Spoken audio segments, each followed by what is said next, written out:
हाय दोस्तों, एक final preview of Euros 2024 first semifinal which is Spain versus France, जो कि अब से कुछ ही देर बाद खेला जाएगा। और लग ऐसा रहा है कि जहाँ पे बहुत ज़्यादा फैंस भी एक्साइटेड हैं और जहाँ पे फैंस भी थोड़े से नर्वस हो रहे हैं, वहाँ पे मुझे लगता है कि प्लेयर्स भी कुछ नर्वस हैं। उसकी बात आगे चल के करेंगे। अभी फर्स्ट ऑफ ऑल एक जो मैंने एक बड़ी सी वीडियो बनाई थी ऑन दिस प्रीव्यू, जो कि थोड़ी देर मैं लिंक उसका डाल दूंगा इधर, तो आप वो भी जाके चेकआउट कर सकते हो। उसमें मैंने बहुत ज़्यादा बात की थी लाइनअप्स के बारे में, टैक्टिक्स के बारे में, कि क्या हम एक्सपेक्ट कर सकते हैं, किस किस्म की लाइनअप्स एक्सपेक्ट कर सकते हैं। वहाँ पे कुछ चेंजेस मुझे नज़र आ रहे हैं। अगर मैं आपको लाइनअप शो करूँ अभी तो वहाँ पे होते हुए उस वीडियो से सिर्फ एक चेंज मुझे नज़र आता है, जो कि ऑब्वियसली रिपोर्टेड ऐसा था कि एक येलो कार्ड मिल गया था मोराटा को, जो कि बाद में क्लैरिफिकेशन हुई कि मोराटा एक्चुअली कैन प्ले। वो येलो कार्ड मोराटा के लिए नहीं और फाबियन रुइस के लिए था। सो एनीवे, अब जो कि लाइनअप आप स्क्रीन पे देख पा रहे हो, आई थिंक सो कि this is how Spain will be formed. इसमें कुछ ज़्यादा चेंजेस मुझे नज़र नहीं आ रहे। उनाई सिमोन एज यूजली गोल में है, ठीक है। जीसस नाविस, मैंने जैसे कि पहले बताया कि जीसस नाविस ही खेलेंगे as a right back position, क्योंकि उनके पास और कोई ऑप्शन नहीं है, ठीक है। और यहाँ पे मैं जब जीसस नाविस की बात कर रहा हूँ, तो यहाँ पे मैं आपसे ये भी डिस्कस करता हुआ चलता हूँ कि मुझे क्या चेंजेस नज़र आते हैं। कारवाहाल की एब्सेंस क्यों इतनी वाइटल रहेगी? वो इसलिए भी रहेगी आई थिंक सो क्योंकि लमीन यमाल बहुत ज़्यादा टेक ऑन्स लेते हैं। बहुत ज़्यादा जब आप टेक ऑन्स लेते हो एक प्लेयर, तो ऑब्वियसली बहुत ज़्यादा पोजीशन को लूज़ भी करने का एक चांस रहता ही है। और ऑब्वियसली कहीं ना कहीं पोजीशन लूज होती ही है उन प्लेयर्स में जिनका फ्लेयर है, जैसे लमीन यमाल है, ही हैज़ अ फ्लेयर। तो वो उनकी जो पोजीशनिंग और जो कट ऑफ वाली वैल्यू है, वो कहीं ना कहीं कारवाहाल इसलिए बहुत इंपॉर्टेंट थे, क्योंकि उनको बैक करते थे बहुत ज़्यादा। उनका पिच पे मूवमेंट जो था वो बहुत ज़्यादा कवर ऑफ कर लेते थे जब यमाल बहुत ज़्यादा फॉरवर्ड जा रहे थे। तो आई थिंक सो कि नावस कहीं ना कहीं obviously he is a good player, मैं उनको कहीं ये नहीं कह रहा हूँ, बट आई थिंक ये एक थोड़ी सी वीकनेस रहेगी। और इसकी वजह से मुझे लगता है कि फ्रांस भी कुछ चेंजेस करेंगे, जो कि मैं आगे चल के आपसे बात करूँगा कि फ्रांस क्या चेंजेस कर सकते हैं और किस किस्म की चेंजेस मुझे नज़र आ रही हैं एज़ कम्पेयर टू जो हमने लास्ट वीडियो में बात की थी उस पर लेकर। ऑब्वियसली नेक्स्ट जो दो प्लेयर्स हैं वो वी ऑल नो कि वो उनमें चेंजेस नहीं हो सकते। नाचो और लापोर्ट, वो दोनों एज यूजली स्टार्ट करेंगे as in the centre back pairing. और कहीं ना कहीं आई थिंक नाचो जो है he is a good player. Obviously उनके अंदर बहुत कॉन्फिडेंस है, बहुत ज़्यादा मैचेस खेले हैं, रियल मैड्रिड के लिए बहुत इंपॉर्टेंट मैचेस खेल चुके हैं। सो उनका एक्सपीरियंस काम आएगा इस मैच में, नो डाउट। बट कहीं ना कहीं थोड़ी सी वीकनेस भी बन जाएगी, क्योंकि जो एम्बापे का पेस है उसको कंटेन करना वो देखना पड़ेगा, क्योंकि लापोर्ट भी बहुत ज़्यादा क्विक और फास्ट नहीं है, और इसी तरह नाचो भी बहुत ज़्यादा क्विक और फास्ट, बहुत ज़्यादा एक्सेलरेशन और पेस उनके अंदर नहीं है। तो अब पोजिशनल पेस है वो किस तरह से बैलेंस आउट करते हैं। और रॉड्री की अगर मैं बात करूँ, जो कि सीडीएम में स्टार्ट करेंगे ही करेंगे, तो वो यहाँ पे की होंगे। रॉड्री का hold of play, covering back to the centre backs, वो बहुत ज़्यादा पिवटल होगा। क्योंकि आगे चल के एक और बात करते हैं, जो चले बात कर ही रहे हैं, तो डानी ओल्मो खेल रहे हैं पेड्री की जगह। तो बहुत ज़्यादा ग्राउंड डानी ओल्मो कवर नहीं करते बैक आके, क्योंकि डानी ओल्मो थोड़े ज़्यादा अटैकिंग प्लेयर है I think as compare to Pedri. तो फाबियन रुइस, जिनका ऑब्वियसली जो कि एक स्टार प्लेयर हमें नजर आए हैं इस पूरी स्पेन की लाइनअप में, और ऑब्वियसली उनके स्टैट्स भी बहुत अच्छे रहे हैं, उनकी मूवमेंट भी बहुत अच्छी रही है, and he has been very pivotal for France so far. So I think so कि फाबियन रुइस को भी थोड़ी सी डिफेंसिव ड्यूटीज आज परफॉर्म करनी पड़ेंगी। और रॉड्री और फाबियन रुइस किस तरह से कवर बैक करते हैं। कुकुरेला का बहुत अच्छा अभी तक स्पेनिश वो चल रहा है, स्पेनिश में उनकी जो पूरी कैंपेन चल रही है स्पेन के साथ, वो बहुत ही अच्छी चल रही है। हम लोगों ने एक्सपेक्ट नहीं किया था कि कुकुरेला इतना अच्छा खेल पाएंगे, but he is playing and he is outperforming himself, so kudos to that. अब बात कर लेते हैं विंगर्स की। तो ऑब्वियसली जो स्पेनिश विंगर्स हैं, वी ऑल नो कि उसमें कोई डाउट है ही नहीं। हमने पिछली वीडियो में बहुत डिटेल से डिस्कस किया कि Lamine Yamal, Nico Williams will be the key to this Spanish attack going forward. और अब तक का हम आगे चल के उनका फॉर्म भी देखेंगे किस तरह से रहा है और किस तरह से उन्होंने परफॉर्म किया है। बट यमाल के रिलेटेड और भी न्यूज़ है जो आगे चल के अब डिस्कस करूँगा। मोराटा की अगर बात की जाए, तो मोराटा बहुत की एलिमेंट है। This is a very good news for Spain कि मोराटा वापस आ चुके हैं लाइनअप के अंदर, क्योंकि मोराटा के होने से होगा क्या, मोराटा के होने से एक कॉन्फिडेंस मिलता है। इज़ अ कैप्टन है, एक प्रॉपर नंबर 9 है, आप जो मर्जी उसको कह लो। और मोराटा के रिलेटेड भी एक न्यूज़ है जो कि आगे चल के उस पर बात करेंगे, जो कि थोड़ी अजीब सी चल रही है। और लेकिन मोराटा का एक्सपीरियंस बहुत ज़बरदस्त किस्म का रहा है। और मोराटा की अगर मैं बात करूँ तो he is been an excellent service उन्होंने जो प्रोवाइड की अब तक स्पेन के लिए, वो बहुत अच्छी है। और अगर मोराटा की न्यूज़ पे बात करते चले, मोराटा की न्यूज़ पे तो आप अगर स्क्रीन पे देख पा रहे हो अभी, तो उन्होंने ये बोला है कि it is likely that I will leave the national team after the Euros. I am happier outside of Spain because people respect me outside of Spain obviously, so there is no respect for anything और anyone in Spain. So I think कि वो बहुत ज़्यादा hurt हुए हैं इन जो उन पे ऑब्वियसली बहुत ज़्यादा क्रिटिसिज्म तो रहा ही है, और हमें पता है वो कभी ऑफ साइड हो जाते हैं, बहुत ज़्यादा फिनिशिंग उनकी अच्छी नहीं है. बट ऑप्शंस क्या हैं स्पेन के पास? What are the options in the striker role for that Spain has? अगर तो उनके पास कोई और अच्छी ऑप्शंस हैं तो वो उनको यूज़ करना है, अगर नहीं है तो this is your star player, इसी को आपने बैक करना है और यही आपको मैच जितवाएंगे. सो आई थिंक ये बहुत ज़्यादा एक अनबिलीवेबल सी एक न्यूज़ है, और मतलब बहुत हर्टफुल है इतने बड़े मैच से पहले ऐसे प्लेयर की ऐसी स्टेटमेंट आना. और आई थिंक कि फैंस को भी थोड़ा समझना चाहिए, अंडरस्टैंड करना चाहिए कि इन मोमेंट्स पे स्पेशली आपको अपने स्टार प्लेयर्स को बैक करना होता है, ना कि उनको बेलिटल करो. और so I think this is very saddening to see. Next अगर बात करूँ मैं ऑब्वियसली जब फ्रांस की अगर हम बात करें और फ्रांस पे आएँ, तो जो फ्रांस पे चेंजेस मुझे होती हुई नज़र आ रही हैं ऑब्वियसली लास्ट मैच से, लास्ट जो वीडियो थी उससे कंपेयर करें तो आई थिंक रबियो जो है वो वापस आ जाएंगे, क्योंकि रबियो की जो सस्पेंशन थी वो ओवर हो चुकी है, और मुझे लग रहा है कहीं ना कहीं वो स्टार्ट करेंगे. और रबियो की ही बात कर रहे हैं हम अगर, तो रबियो की बात करते करते जो रबियो के कमेंट्स हैं लमीन यमाल पे, उसको भी मैं अगर आपको स्क्रीन पे देख पा रहे हो तो यू कैन सी क्या उन्होंने क्या बोला. ही एक्चुअली सेड कि it could be difficult for him to deal with a semifinal in a big tournament and to reach a final at the Euros. He needs to do more than he is done up until now. उस पे जो lamin Yamal ने story लगाई है, जो कि थोड़ा cryptic सा मैसेज है, और इंस्टाग्राम वो है move in silence only speak when it's time to say checkmate. So I think बहुत ही फायरी किस्म की स्टेटमेंट्स आ गई हैं मैच से पहले, और बहुत ही फायरी माहौल बन गया थोड़ा सा यहाँ पे रहते हुए. आई थिंक सो कि जो लमीन यमाल की अब तक की प्रोग्रेस रही है वो बहुत अच्छी है. आई थिंक सो कि वो गोल स्कोर नहीं कर पाए हैं, उस एस्पेक्ट में भी राबियो कह रहे हो कि he needs to do more. और बट आई थिंक अगर राबियो से बात कर रहे हैं तो सबसे पहले तो उनको बात करनी चाहिए अपनी टीम के बारे में कि their team needs to do more and a lot मोर.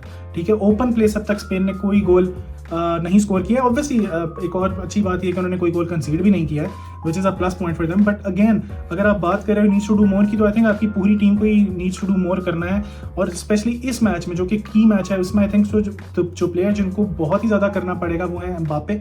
उन्हें अपना लेवल बहुत ऊपर करना पड़ेगा, क्योंकि this is a very important game for him. Also for Griezmann जो कि इस पूरे यूरोज में और अभी तक कुछ फॉर्म में नज़र नहीं आए हैं, ऑल्दो उनके पास कोई और ऑप्शन नहीं है. आई थिंक सो फ्रांस के पास अभी ग्रीजमैन को बेंच करके किसी और प्लेयर को खिलाने की, सो आई थिंक उनको खिलाना ही पड़ेगा. इसके अलावा जो कुछ की प्लेयर्स रहेंगे इसमें उसकी भी बात करेंगे, बट पहले हम फ्रांस की लाइनअप को देखते चलते हैं यहाँ पे. तो फ्रांस की अगर हम लाइनअप देखें तो again back four is the same, उसमें कोई डाउट नहीं है मुझे. This is very highly unlikely कि यहाँ पे कोई भी चेंज हमें नजर आए. ये एज इट इज़ रहेगी. कुंडे का राइट बैक का जो ये टूर्नामेंट चल रहा है, वी ऑल नो कि वो किस लेवल पे जाके परफॉर्म कर रहे हैं. It has been an excellent Euro campaign for him so far.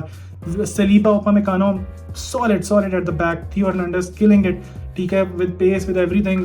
तो मुझे लगता है कि ये चार तो कंफर्म खेलने जा रहे हैं. कांटे और चौमैनी को मैं इसलिए कंफर्म करूंगा क्योंकि ऑब्वियसली उनका जो वर्क रेट है वो बहुत अच्छा है, going forward, coming backward in the midfield. Rabiot एक इंक्लूजन हो सकते हैं in the place of Camavinga. So ये मैंने यहाँ पे इंक्लूड कर दिया लास्ट वीडियो से चेंज करके, हो सकता है. आई एम वेरी श्योर कि राबियो, बट अगर कोच डिफेंसिवली थोड़ा ज़्यादा कवर करने की कोशिश तरफ गए कि मुझे डिफेंसिव कवर ज़्यादा चाहिए, मुझे लेग्स चाहिए, मुझे स्पेस चाहिए, तो हो सकता है वो कामाविंगा के साथ जाएं. बट एनीवे आई थिंक ये दोनों की प्लेयर प्रोफाइल्स काफ़ी सिमिलर हैं. You can not go wrong by starting either of them, और आप बेंच से ऑब्वियसली फिर लेकर आ ही सकते हो ईदर ऑफ द प्लेयर्स को. अटैक की बात की जाए तो मुझे जो एक चेंज नज़र आ रहा है, I think Thuram he start करेंगे इन प्लेस ऑफ डेम्बेले. क्योंकि डेम्बेले जो है अगर वो आते हैं बेंच से भी तो he can provide that flair. But start में आई थिंक सो, क्योंकि एक सेंटर बैक का भी अगर आप देखो कि नाचो और फिर रीजेस नावस भी हैं उस साइड पे, तो आई थिंक सो थुरम थोड़े से डायरेक्ट हैं इन हिज अप्रोच. तो मे भी थुरम को अंदर लेकर आएँ, थुरम और एम्बापे को और ग्रीजमैन को उनके पीछे खिलाएं. So this is what I believe. It's 4-3-1-2 वाला सेटअप जो है स्पेन करने जा रही है. तो मुझे लगता है कि यहाँ पे यही लाइनअप कहीं ना कहीं बैठेगा. बट लेट्स सी कि इसमें अगर कोई और चेंजेस हैं, हो सकती हैं या नहीं हो सकती. एक और चीज़ के बारे में बात करते जाएं तो चौमैनी जो कि अगेन वो मोस्ट प्रोबब्ली स्टार्ट करेंगे. एंड ही सेड कि we are in the semifinals without scoring. I think it's historic. I think it's shameful as well, क्योंकि स्पेन जिस तरह की फुटबॉल खेल रही है और जिस तरह की जर्मनी और नैदरलैंड्स, उसके कंपैरिजन में अब तक फ्रांस ने वो चीज़ शो नहीं की. हालांकि बहुत ज़्यादा एक्सपेक्टेशंस हाई थी फ्रांस से, बट फ्रांस अभी तक उस तरह लैंड ही नहीं कर पाई यूरोज में. मे बी इस मैच में हम देखेंगे कि फ्रांस की क्या अप्रोच होती है. बट अभी तक की जो अप्रोच फ्रांस की रही है वो यही है कि किसी तरह कंटेन करो, एक्स्ट्रा टाइम में जाओ, और शेट हाउजरी वाला एलिमेंट जो है वो फ्रांस बहुत ज़्यादा इस दफ़ा कर रही है. इवन के जर्नलिस्ट हैज़ आस्क्ड डीडियर डेशाम्स के वो चीज़ नज़र नहीं आ रही आपके मैच में। हम जो देख रहे हैं हमें एक्साइटमेंट कुछ नहीं फील हो रही, बिल्कुल ही लोग सो जाते हैं बीच में, मतलब व्हाट इज़ गोइंग ऑन। तो ही साइड कि अगर आपको इतना प्रॉब्लम है तो आप हमारे मैचेस ना देखो। सो आई थिंक कि what's happening right now is, क्योंकि ही नोज, डिडियर डिशाम्स नोज के उनके पास अभी कोई ऐसा एक्स फैक्टर है ही नहीं, तो they have to grind results. और डेला फोंटे की अगर बात की जाए जो उसके स्पेनिश कोच हैं, तो ही साइड के उन्होंने बहुत अच्छे से इस चीज़ को कवर किया। उन्होंने कहा कि देखें जो मर्जी है, जैसा मर्जी फुटबॉल खेलते हैं और हमारे ओपोनेंट्स जैसा मर्जी खेलते हैं। द थिंग इज के we both are in semifinals, ठीक है, तो it will be tough for us और I think it will be tough for them, क्योंकि कहीं ना कहीं अगर आप बात की करो एक्सपीरियंस की, तो वो इन फ्रेंच प्लेयर्स को ज़्यादा है। और कहीं ना कहीं ये वाली जो, जैसे कि उन्होंने वर्ल्ड कप भी खेला है, यूरोस भी खेले हैं, पिछले फाइनल भी खेला था यूरोस का जिसमें ये हारे थे पोर्चुगल से। फिर इन्होंने बहुत अच्छा वर्ल्ड कप का फाइनल देखें आपके, उन्होंने जीता। उसके बाद अगला वर्ल्ड कप का फाइनल उन्होंने अर्जेंटीना से हारा, but obviously they were in the finals, so you can not discount them in any case. तो I think French have the experience, have the expertise to go all the way around. और final keyword पे जाते जाते आई think so कि अगर हम ये form guide देख पाएँ जो कि स्पेन और फ्रांस का है, तो हमें काफ़ी सारी पिक्चर शो कर देगा कि हम आज क्या एक्सपेक्ट कर रहे हैं और क्या नहीं कर रहे हैं। तो अगर हम इस मैच में देखें तो पिछले 5 मैचेस में बहुत ही कंफर्टेबली जीतती आई है स्पेन, ठीक है। और अगर आप इनके गोल स्कोर्स देखें तो मतलब ऑनेस्टली तो ये बन जाते हैं तकरीबन 11 गोल्स इन्होंने स्कोर किए हैं इन द लास्ट 5 गेम्स और कंसीड किए आई थिंक सो 3। सो 11-3 का है, मतलब +8 का इनका गोल डिफरेंशियल रहा है इस पे। और अगर हम फ्रांस का फॉर्म गाइड देखें तो वो बड़ा अजीब सा है, इसमें 2 मैच ड्रॉ किए हैं, 1 मैच जीता है इन्होंने जो पिछला पोर्चुगल के साथ, वो भी हमें पता है पेनल्टी शूट आउट पे जाकर इन्होंने जीता है, ठीक है। तो बहुत ज़्यादा कन्विंसिंग नजर नहीं आया। अगेन ओपन प्ले से इन्होंने कोई गोल स्कोर किया ही नहीं है। सो इनका जो मेन कोर स्ट्रेंथ एरिया है वो आई थिंक इनकी डिफेंस है, और क्रेडिट जाता है कुंडे को, उपामेकानो को, सलीबा को और थियो हर्नांडेज को ऑब्वियसली। और ऑब्वियसली इनके मिडफील्डर्स भी बहुत ही सॉलिड हैं। कांटे देयर वाज अ रीज़न कि उनको इंक्लूड किया था डिडियर डिशाम्स ने इस यूरो स्क्वाड में, तो आई थिंक वो यही है। और आई थिंक कि उनका शुरू से माइंडसेट कहीं ना कहीं यही रहा है कि हम इसी तरह ही आगे जा सकते हैं, इसके अलावा हमारे पास कोई और ऑप्शन नहीं है। तो अगर हम इनका फॉर्म गाइड देखें तो इनका बहुत अजीब सा रहा है। इन्होंने 2 या 3 गोल स्कोर किए हैं और इसी तरह 2 खा भी लिए हैं, बट यही है कि अगेन ओपन प्ले से इन्होंने कंसीड नहीं किया। एक ही मैच में इनको गोल पड़ा है और वो भी पेनल्टी थी आई थिंक रॉबर्ट लेवेंडोस्की ने जो स्कोर की थी। So that's it. तो आई थिंक कि काफ़ी स्पेन का पलड़ा अटैक के वाइज से भारी रहेगा, but obviously they can compete in any day, और हो सकता है कि वो कम्पीट करें भी बहुत अच्छे से। फ्रांस जो है उनके पास एक्सपीरियंस वाला एलिमेंट तो रहेगा ही रहेगा। फाइनल वर्डिक्ट जो है जाते जाते अगर मैं देना चाहूँ तो एक और स्टैट मैं शो करना चाहूँगा यहाँ पे, जो कि एक टॉप स्पीड का स्टैट है, जो कि बहुत ज़्यादा इतना ज़्यादा वीडियोस में नज़र आता है आपको बहुत ज़्यादा, पर गेम प्ले पे इसका इतना ज़्यादा इम्पैक्ट होता नहीं। बट अच्छी चीज़ ये कि एम्बापे जो हैं उन्होंने पिछले मैच में अपनी थोड़ी सी स्पीड को रीगेन किया और 36.5 आप देख सकते हो कि मतलब उनकी टॉप पेस रही है अब तक। नंबर 2 पे फेरन टोरेस हैं। सो आई थिंक फेरन टोरेस की भी बात की जाए, बेंच प्लेयर्स की अगर मैं बात करता चलूँ जाते जाते, तो बेंच प्लेयर्स बहुत सॉलिड रहते हैं। आपको पता है आजकल सब्स्टिट्यूशंस 5 अलाउड हैं। सो बेंच प्लेयर्स की बहुत ज़्यादा वो रहेगी। और अगर हम स्पेन के पास देखें तो मिकेल मेरिनो की अगर हम बात करें, मिकेल मेरिनो ने पिछले मैच में जिस तरह से विनर स्कोर किया एंड पे आकर, ठीक है। इसी तरह फेरन टोरेस ने भी बहुत ज़्यादा अच्छा, मतलब उनका पेस और वो नज़र आया है कि वो दे देते हैं एक अलग किस्म की डायमेंशन। तो हो सकता है कि अगर लमीन यमाल को वो सब्स्टिट्यूट करें विद फेरन टोरेस तो वो आपको पिच पे अगेन कुछ ना कुछ तो दे ही पाएंगे। और इसी तरह मतलब अच्छे सब्स्टिट्यूशंस अवेलेबल हैं दोनों साइड्स के पास। बट आई थिंक फ्रांस के पास भी थोड़ा सा ये एज है कि उनके पास अगर बेंच पे एक एक्स्ट्रा मिडफील्डर आज होगा जो पिछले मैच में नहीं था उनके पास, in the place of in the form of Rabiot और कामाविंगा। सो और डेम्बेले भी मोस्ट प्रॉब्ली, अगर डेम्बेले स्टार्ट नहीं करते तो डेम्बेले बेंच पे रहेंगे, तो एक उनके पास फ्लेयर एलिमेंट भी है जहाँ पे वो चीज़ों को थोड़ा सा रीशफल कर सकते हैं। सो आई थिंक दोनों टीमें काफ़ी इवनली मैच्ड हैं। लेट्स सी, लेट्स होप कि क्या बनेगा। फाइनल टाइम प्रेडिक्शन टाइम अगर मैं दे दूँ तो मुझे ऐसा लगता है कि फ्रांस की ऑब्वियसली पूरी की पूरी कोशिश होगी कि वो एक्स्ट्रा टाइम पे लेके जाएं इस मैच को, बट स्पेन की पूरी कोशिश होगी कि किसी तरह गोल स्कोर करें। और मैं देख रहा हूँ गोल होता हुआ किसी ना किसी तरह स्पेन का, क्योंकि ऑब्वियसली स्पेन की जो अभी लाइनअप है वो काफ़ी अटैकिंग भी है और डिफेंसिव भी बहुत ज़्यादा नहीं है। तो आई थिंक सो कि मतलब मेरी जो प्रेडिक्शन है वो ये है कहीं ना कहीं मैच 1-0 रहेगा। एक्स्ट्रा टाइम में मे भी जाए क्योंकि फ्रांस की तो पूरी कोशिश होगी, बट आई थिंक कहीं ना कहीं स्पेन 1-0 निकाल लेगी। आपकी क्या राय है? आप मुझे अपने कमेंट सेक्शन में अपनी राय बताते चलो। और अगर आपको मेरी वीडियोस पसंद आ रही हैं तो प्लीज़ लाइक करो, सब्सक्राइब करो और जुड़े रहो इस फुटबॉल स्पेस के अंदर।